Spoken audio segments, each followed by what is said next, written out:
ஆண்டவரும் அருமை ரட்சகரமாக இருக்கிற இயேசு கிறிஸ்துவின் நாமத்தில் இந்த காரணத்தில் மறுபடியும் உங்களை இன்னொரு எபிசோடையாக இயேசுவோடு பேசும் நிகழ்ச்சியில் சந்திப்பதில் மிகுந்த சந்தோஷமாக இருக்கிறேன். கர்த்தர் நம்மை ஆசீர்வதித்து பாதுகாத்து இதுவரைக்கும் நம்மை நடத்தி கொண்டு இருக்கிறார்.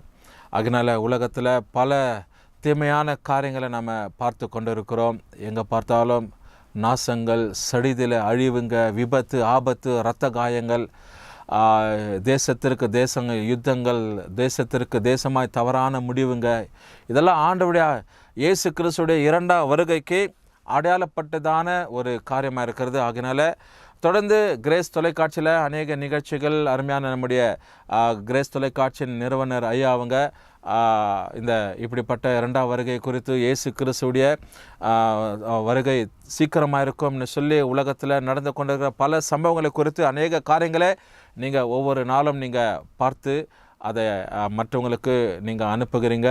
அதில் மாதிரி நாங்கள் சந்தோஷப்படுறோம். உங்களுக்காக நாங்கள் தொடர்ந்து ஜெபிக்கிறோம். இப்படிப்பட்ட நிகழ்ச்சிகளை நீங்கள் மற்றவங்களுக்கு நீங்கள் பகிர்ந்து கொள்வீர்களானால் இன்றைக்கு காலகட்டத்தில் தேசம் உலகம் போய்கொண்டு இருக்கிற இந்த படுகிற சூழ்நிலையில் அநேகர் மனம் திரும்பி தேவ சமூகத்தில் வருவதற்கு அது ஏதுவாயிருக்கும். கர்த்தர் நம்மை ஆசீர்வதிப்பார். ஒரு குறிப்பிட்ட வசனத்தை அந்த காரணத்தில் உங்களுக்கு முன்பதாக காண்பித்து ஜெபிக்கணும்னு சொல்லி யோசிக்கிறேன். ஏசாயாவின் தீர்க்கதரிசன புத்தகம் 61ஆம் அதிகாரம் 7வது வசனத்துக்கு நீங்கள் திருப்பிக் கொள்வீர்களானால் கர்த்தர் உங்களை தொடர்ந்து ஆசீர்வதித்து இந்த வசனத்தினூட நம்ம பாதுகாத்து நடத்துகிற தேவனாக இருக்குது. Book of Isaiah chapter 61 verses 7 says like this. பாருங்க, வசனத்தை உங்களுக்காக நான் வாசிக்கிறேன். உங்கள் வெட்கத்திற்கு பதிலாக இரட்டிப்பான பலன் வரும், இலட்சிக்கு பதிலாக தாங்கள் பக்கத்தில் சந்தோஷப்படுவீர்கள் சொல்லி ஆண்டுடைய வசனத்தில் வாசிக்கிறோம். ஆகினால இங்க வசனம் இப்படியா துவக்கிறார், உங்கள் வெட்கத்திற்கு பதிலாக இரட்டிப்பான பலன் வரும் என்று சொல்லி. My dear brothers and sisters, so once again I greet you in Jesus' mighty name. So the Bible says in chapter 61, the book of Isaiah, verses 7. So for your shame ye shall have double, and for confusion they shall rejoice in their portion thereof. In the land they shall pass it the double, everlasting joy shall be unto them, the Bible says. என்ன கருமையானவர்களே, இந்த கால நேரத்தில் இந்த வசனத்தை கவனித்து கொண்டு இருக்கிற உங்கள் வாழ்க்கையில் ஆண்டவர் சொல்கிறாரு, வெட்கத்திற்கு பதிலாக இரட்டிப்பான பலன் வரும் என்று சொல்லி. டபுள் போர்ஷன்ஸ் ஆஃப் பிளஸிங்ஸ், இரட்டிப்பான பலன். ரெண்டு அநேக காரியங்கள் ரெண்டு குறித்து நாம் யோசிப்போம். அநேக விதத்தில் நம்ம பார்த்துருக்கோம். இரட்டிப்பு, இரட்டத்தனை. ஆண்டவர் பாருங்க, அநேகரை வேதத்தில் நம்ம வாசிக்கப்படும் போது இரட்டத்தனையான ஆசீர்வாதத்தை கொடுத்திருக்கிறார். Double portions of blessing were obtained of by many people in the Bible, we can see as an example. அநேகர் இரட்டிப்பான ஆசீர்வாதங்கள், இரட்டிப்பான நன்மைகள் தேவன் கொடுப்பாரனால் ஒரு மனுஷனுக்கு அவர் இரட்டிப்பான நன்மை தான். அவர் இடிக்க வைத்து மனுஷன் இன்னொரு மனுஷனை இடுக்கி ஆசீர்வதிக்கிறான் பாரு. இடுக்கி வைத்து அவன் தனக்குன்னு வைத்து கொண்டு அதுக்கப்புறப்பட மற்றவனுக்கு உதவியார். அப்படி இல்லை, தேவன் அப்படிப்பட்டவர் இல்லை. The Lord will bless his people what he is having.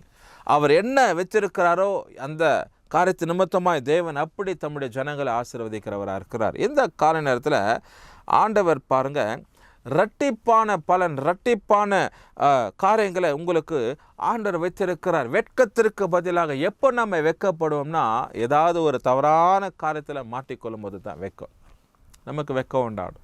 மற்றவங்களை கூட நம்ம பார்த்து சொல்லிடுறோம், வெட்கமா இல்லையா, இவ்வளோ பெருசாக வளர்ந்துருக்கிற இந்த காரியத்தை செய்கிறதுக்கு உனக்கு வெட்கமா இல்லையான்னு சொல்லி.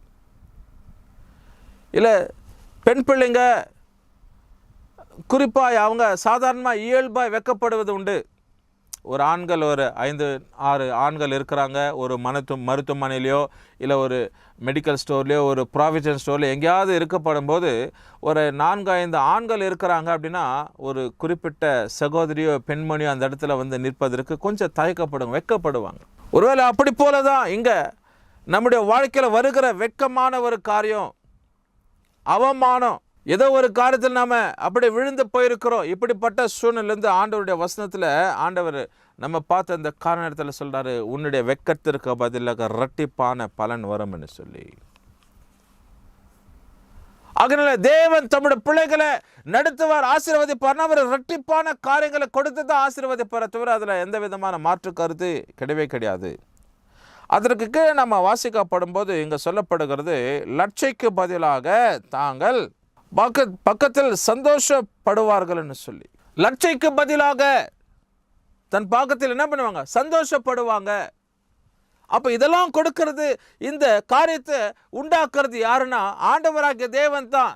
நன்மையை கொடுக்கிறவர், சந்தோஷத்தை கொடுக்கிறவர், பலனை கொடுப்பவர், உதவி செய்பவர், மேன்மை தருகிறவர், உயர்வை கொடுக்கிறவர், இதெல்லாம் யாருன்னா நம்முடைய தேவனாகிய கர்த்தர். ஆகினால இந்த காலை நேரத்தில் இந்த வசனத்தை கவனித்து கொண்டிருக்கிற உங்கள் வாழ்க்கையில் ஆண்டவர் பாருங்க, நன்மைகளை தந்தருளுகிற தேவனாக, இரட்டிப்பான பலன், இரட்டிப்பான நன்மை.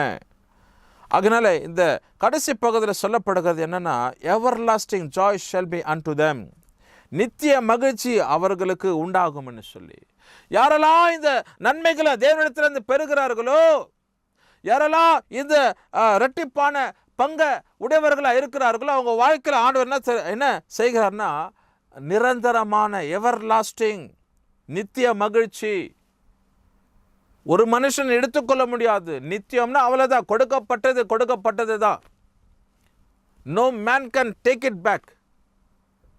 அதுக்கு விரோதமாவோ அதற்கு தடையாவோ எந்த மனுஷியும் நிற்கவே முடியாது. இந்த கால நேரத்தில் ஆண்டவருடைய கரம் பாருங்க, நம்ம எல்லா விதத்திலும் பாதுகாத்து நடத்துகிறவராக இருக்கிறார். ஆகினால நித்திய மகிழ்ச்சி அவர்களுக்கு உண்டாகும்னு சொல்றார் ஆண்டவர்.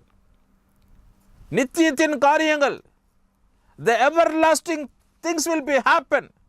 The everlasting joy will be fulfilled. The everlasting joy will be fill your hearts or fill your hearts. இருதயத்தை நிரப்பான்.